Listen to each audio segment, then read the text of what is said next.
प्यारे बच्चों, इसके पहले क्लास 9th में हम आपको बता चुके हैं, साइकोलॉजी चैप्टर में सेल की चर्चा किए थे और सेल की चर्चा में उसका डिस्कवरी प्लस सेल ऑर्गेनेल्स की चर्चा हो चुकी है और इसका सेल का हाफ पार्ट बचा हुआ है न्यूक्लियस। न्यूक्लियस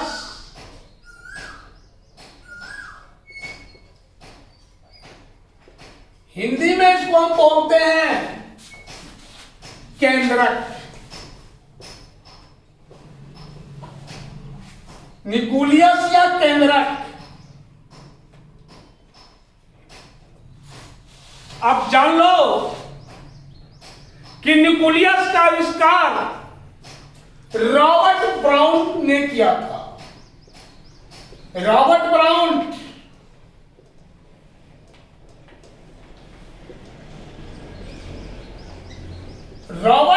ने किया था। बच्चों, न्यूक्लियस के उपस्थिति के आधार पर जीव दो प्रकार के होते हैं।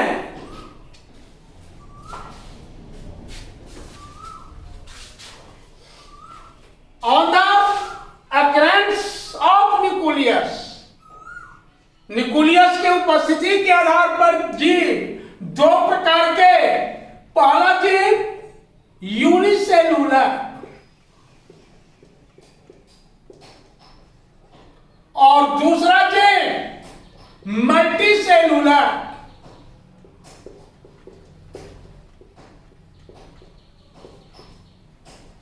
मल्टीसेलुलर यूनिसेलुलर ऑर्गेनिज्म और दूसरा मल्टीसेलुलर ऑर्गेनिज्म। Multicellular organism. तो बच्चों, जिन जीवों के शरीर में, जिन ऑर्गेनिज्म के शरीर में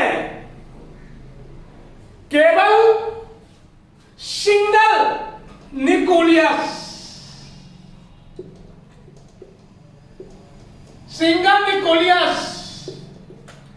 जिन सेल्स में, जिन जीवों के सेल्स में सिंगल या एक न्यूक्लियस हो पाए जाते हैं, वैसे जीव को बोलते हैं यूनिसेलुलर ऑर्गेनिज्म। और जिन ऑर्गेनिज्म के बॉडी में टू और मोर दो या उससे अधिक न्यूक्लियस पाए जाते हैं, दो या उससे अधिक न्यूक्लियस पाए जाते हैं, तो उन जीवों को बोलते हैं मल्टीसेलुलर ऑर्गेनिज्म।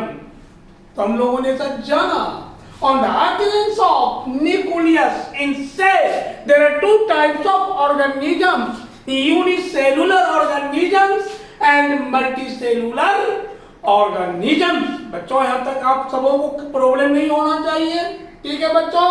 अब हम देखेंगे न्यूक्लियस का पोजीशन और उसका structure. Position and structure of nucleus, that means where is nucleus situated, here where lies in cell and what are its structure। तो आइए हम देख लें इसके पोजीशन को, इसके ट्रेस पर, इसका ट्रेसमेंट करेंगे हम। तो आप बच्चों जान लो, प्रत्येक सेल के मध्य में middle part of cells there is oval rounded structure पाए जाते हैं सेल के मध्य में। इस सेल्स के मध्य में, मिडिल में, सेंटर में एक गोलाकार या अंडाकार संरचना पाए जाते हैं, जिस या अंडाकार संरचना को हम न्यूक्लियस बोलते हैं बच्चों।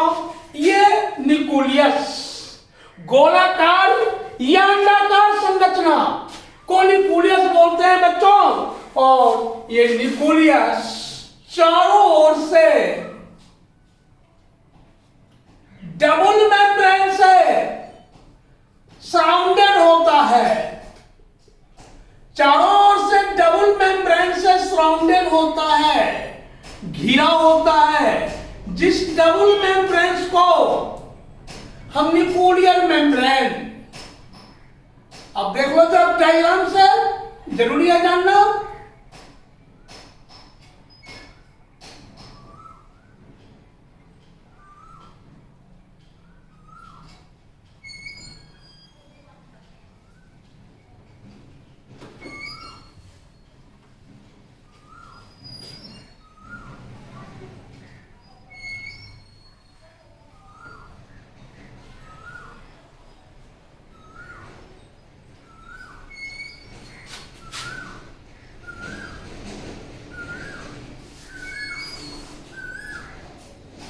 ये न्यूक्लियस चारों ओर से डबल मेम्ब्रेन से घिरे होते हैं, जिस डबल मेम्ब्रेन को हम न्यूक्लियर मेम्ब्रेन बोलते हैं। Nuclear membrane, nuclear membrane. और इस न्यूक्लियर मेम्ब्रेन पर कहीं कहीं स्मॉलेस्ट पोर होते हैं, कहीं कहीं इस न्यूक्लियस मेम्ब्रेन पर कहीं कहीं बहुत छोटे छोटे छिद्र होते हैं, जिस छिद्र को हम बोलते हैं nucleopore. Nucleopore, smallest pore of nuclear membrane, that is called nucleopore. और बच्चों ये न्यूक्लियोपोर के द्वारा पदार्थों का ट्रांसपोर्ट होता रहता है साइटोप्लाज्म से न्यूक्लियोप्लाज्म में और न्यूक्लियोप्लाज्म से साइटोप्लाज्म में। या इसका फंक्शन है, what is the function of nucleopore? तो nucleopore always take part, nucleopore भाग लेते हैं in transport of material from cytoplasm to nucleoplasm या nucleoplasm to cytoplasm with in cell, cell के अंदर। तो बच्चों ये न्यूक्लियोपोर के बाद या न्यूक्लियर मेम्ब्रेन के नीचे वाले पदार्थ, ये लिक्विड्स, ये कंडेंस लिक्विड, ये घना तरल पदार्थ, ये घना तरल पदार्थ न्यूक्लियोप्लाज्म कहलाते हैं। न्यूक्लियोप्लाज्म, न्यूक्लियोप्लाज्म, ये न्यूक्लियोप्लाज्म कहलाते हैं। न्यूक्लियोप्लाज्म केंद्रक द्रव्य, और इस केंद्रक द्रव्य में थ्रेड लाइक स्ट्रक्चर्स पाए जाते हैं। केंद्रक द्रव्य में थ्रेड लाइक स्ट्रक्चर्स पाए जाते हैं, जिस थ्रेड लाइक स्ट्रक्चर को क्रोमैटिन, क्रोमैटिन नेटवर्क बोलते हैं। एकदम क्रोमोसोम का नेटवर्क, क्रोमोसोम का जाल, इस कहलाता है क्रोमैटिन नेटवर्क। और यह क्रोमैटिन नेटवर्क जो है, इसमें विशेष प्रकार के लिक्विड्स होते हैं, इसमें विशेष प्रकार के लिक्विड्स होते हैं, जिस लिक्विड्स को बोलते हैं डीएनए, या ऐसे बोलो जिस लिक्विड्स को बोलते हैं न्यूक्लिक एसिड। क्लियर हो जाएगा यहां से, न्यूक्लिक एसिड। और ये न्यूक्लिक एसिड ये कंपोजिशन होता है DNA and RNA, DNA plus RNA का कंपोजिशन होता है। डीएनए का full form deoxy ribo nucleic acid, deoxy ribo nucleic acid class 11 में आप जाएंगे तो साइटोलॉजी चैप्टर में इन डिटेल्स में आप पढ़ेंगे। डीएनए का रेप्लिकेशन, डीएनए का डुप्लीकेशन, डीएनए का ट्रांसलेशन, क्योंकि इसी से हम हेरिडिटी, अपने ऑफस्प्रिंग, अपने हम जनरेशन का पता इजीली कैसे करते हैं। तो DNA deoxy ribo nucleic acid और राइबो न्यूक्लिक एसिड आपको आगे पढ़ना पड़ेगा डिटेल्स में। तो बच्चों ये न्यूक्लिक एसिड है, इसके बाद है इस डीएनए में ये नेटवर्क, ये क्रोमैटिन जाल्स होते हैं जिस पर ये जीन्स होते हैं,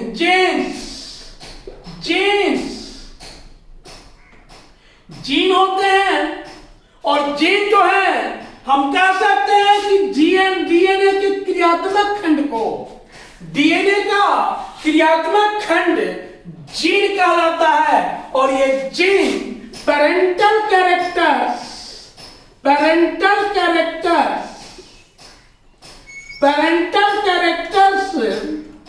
को कैरी करता है one generation to another generation.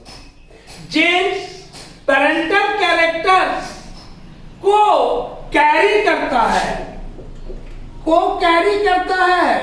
One generation, carry करता है वन जनरेशन,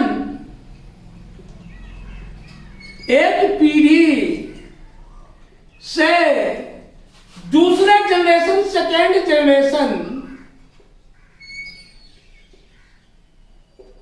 के ऑफ स्प्रिंग्स में, संतानों में ये पीढ़ी, ये उसका कैरेक्टर्स को स्प्रिंग्स,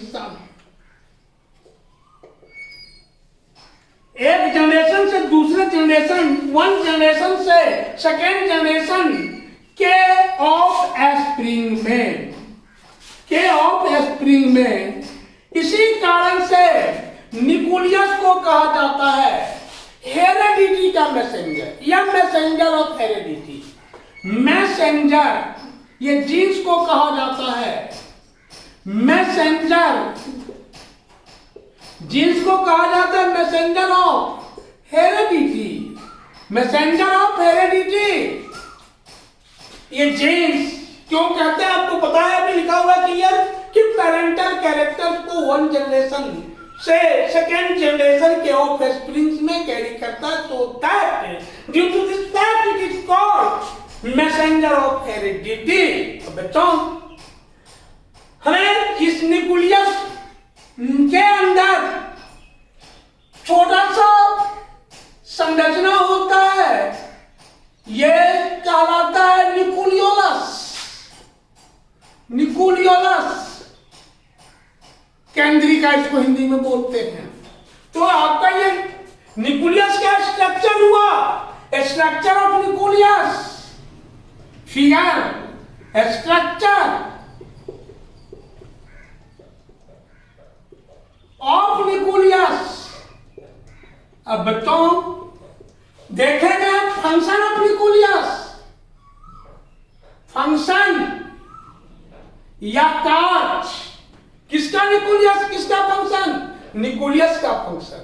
तो आप ये जान लो न्यूक्लियस को सेल का controlling centre, it is called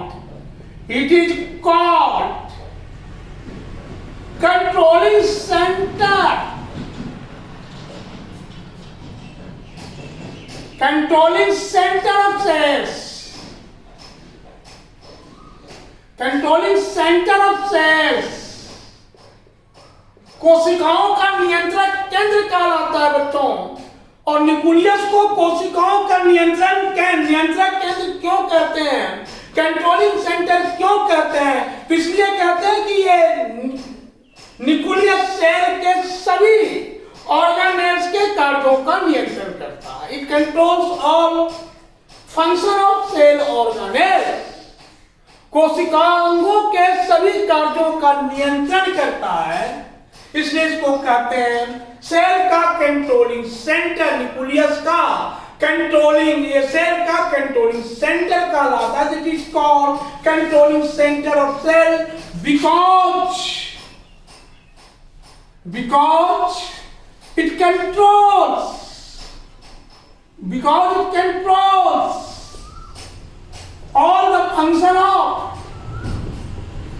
all the function of cell organelles, all the functions of cell organelles. इसके बाद दूसरा फंक्शन बच्चों, न्यूक्लियस सेल डिवीजन में भाग लेता है। It takes parts in cell division. Takes parts in cell division. That is mitosis and meiosis. That is mitosis and meiosis cell division. Mitosis और meiosis cell division के कारण ही जीवों के शरीर का ग्रोथ होता है। ये आगे हम बताएंगे आपको।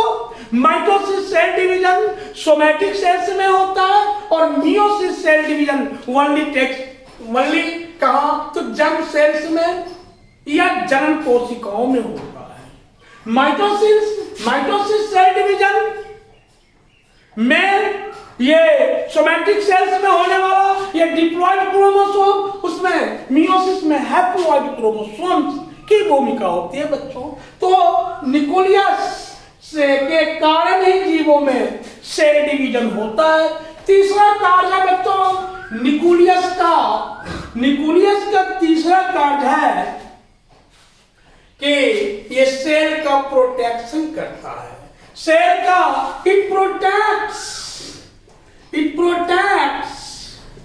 it protects of cells। यह सेल की रक्षा करता है या सेल की सुरक्षा करता है।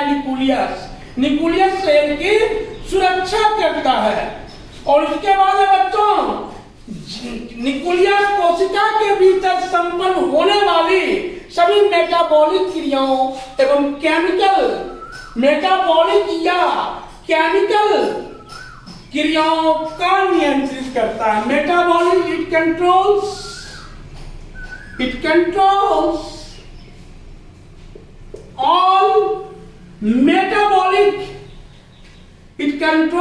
all metabolic activities within cell के भीतर। it controls all the metabolic activities within cells। तो बच्चों अभी हमने देखा न्यूक्लियस का स्ट्रक्चर, न्यूक्लियस का डिस्कवरी, न्यूक्लियस का पोजीशंस और न्यूक्लियस का फंक्शन। हमने ये भी देखा कि न्यूक्लियस सेल के सेंटर में पाए जाते हैं। न्यूक्लियस का आविष्कार रॉबर्ट ब्राउन ने किया। हमने ये भी देखा चिपरी रूप में कि न्यूक्लियस सेल का कंट्रोलिंग सेंटर है, because it controls all the metabolic activities of cell, इसलिए या विद इन सेल, इसलिए इसको सेल का कंट्रोलिंग सेंटर कहा जाता है। तो बच्चों न्यूक्लियस में किसी बच्चे को कोई प्रॉब्लम नहीं है, ठीक है बच्चों। तो आगे थोड़ा सा इसमें बचा हुआ है, ये जान लो eukaryotic and prokaryotic cells. Prokaryotic and eukaryotic cells में differences. What are the differences of prokaryotic cells and eukaryotic cells? तो आइए हम देखेंगे।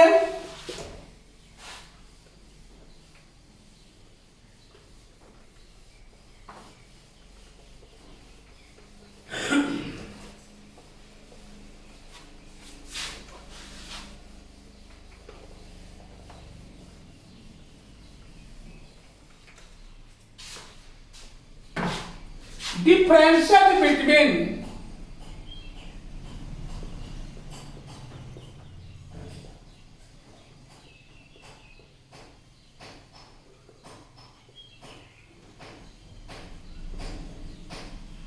prokaryotic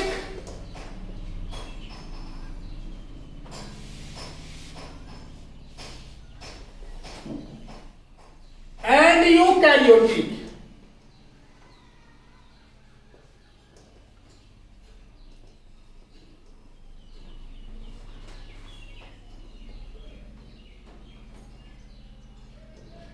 cell. तो आइए तो देख लें प्रोकैरियोटिक सेल्स,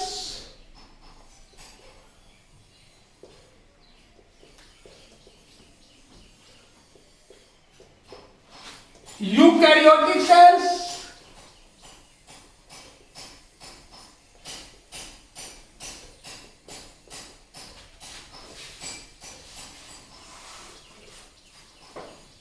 और प्रोकैरियोटिक सेल्स का पहला सेल। ये पहला अंतर, इस कोशिका का आकार बहुत छोटा, इससे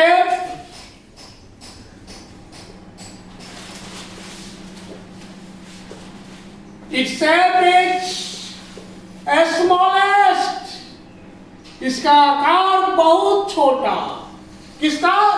प्रोकैरियोटिक सेल्स का।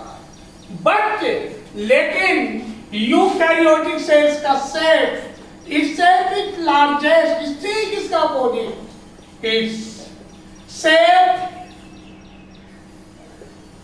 इज लार्जेस्ट, बहुत बड़ा होता है। दूसरा अंतर, इट इज अनएडवांस्ड सेल्स या अविकसित कोशिका, इट इज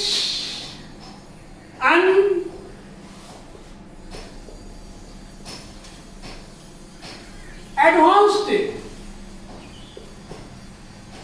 सेल या विकसित कोशिका है, बट इट इज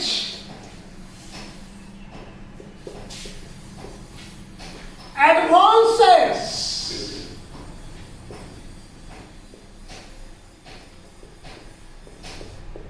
बच्चों, इट कंटेन्स, तीसरा अंतर, it does not contains nucleus, या इसमें न्यूक्लियस नहीं पाए जाते, न्यूक्लियस एब्सेंट, न्यूक्लियस एब्सेंट, और इसमें nucleus present, nucleus present.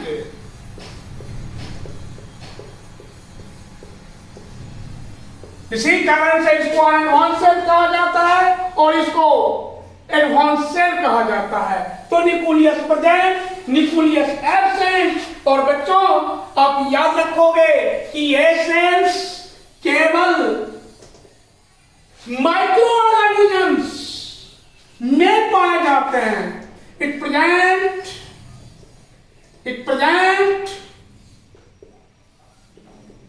only in microbes या माइक्रो ऑर्गेनिजम्स, और ये इट प्रेजेंट इन क्या? Developed animal, higher developed organisms, higher developed organism, विकसित जंतुओं में ये पाए जाते हैं। और इस सेल्स में इसके बाद क्या अंतर? पांचवा differences, cell organelles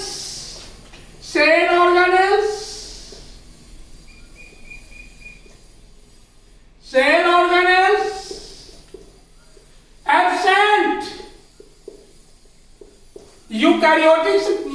prokaryotic cells में सेल ऑर्गेनेल्स एब्सेंट, और यूकैरियोटिक सेल्स में cell organelles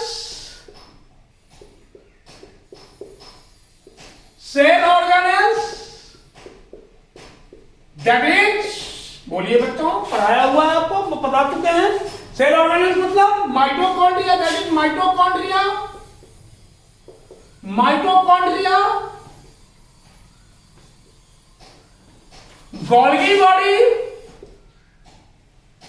Golgi body,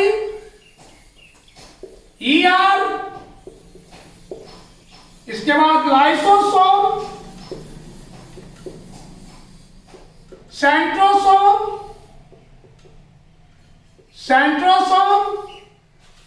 plastid, vacuoles etcetera present. तो बच्चों ये यूकैरियोटिक सेल्स में, इसी कारण से यूकैरियोटिक सेल्स को एडवांस सेल्स कहा जाता है। इसमें ओनली वन क्रोमोसोम्स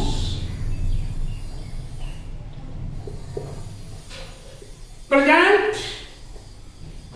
इसमें केवल एक ही गुणसूत्र पाए जाते हैं, बट इट कंटेन्स, लेकिन इसमें बट इट कंटेन्स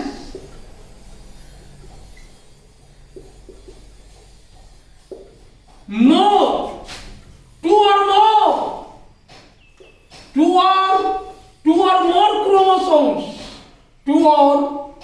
chromosomes, दो या दो से अधिक क्रोमोसोम इसमें पाए जाते हैं बच्चों। किसमें? तो यूकैरियोटिक सेल्स में। इसी कारण से यूकैरियोटिक सेल जो हैं ये क्या होते हैं? एडवांस होते हैं। इसमें chloroplast absent, it does not contain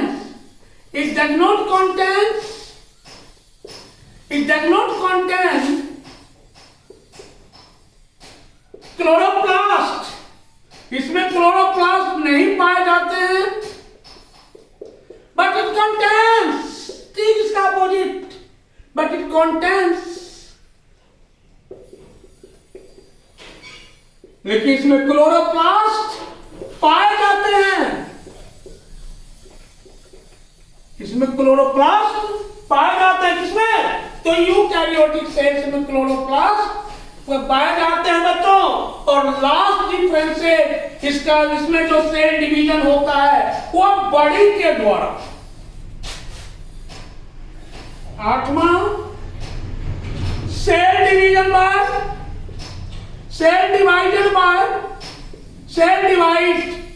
cell बढ़ते हैं, विभाजित होते हैं by body process.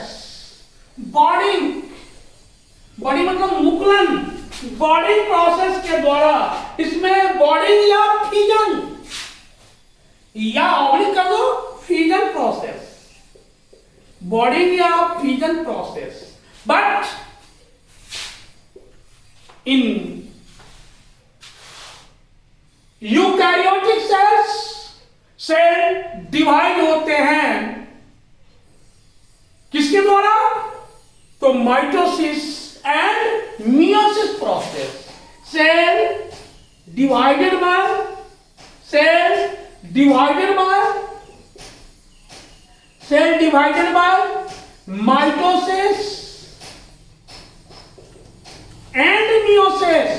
Mitosis and meiosis. तो बच्चों अभी आपको हमने पढ़ाया prokaryotic cell and eukaryotic cells में डिफरेंसेस। इसके पहले हमने आपको बताया था सेल का discovery, ultra structure of cells. और फिर दूसरे दिन आपको हम थोड़ा सा अंतर है इसमें सेल, प्लांट सेल और एनिमल सेल पर चर्चा करेंगे। क्लोरोप्लास्ट का स्ट्रक्चर पर चर्चा करेंगे नेक्स्ट क्लासेस में।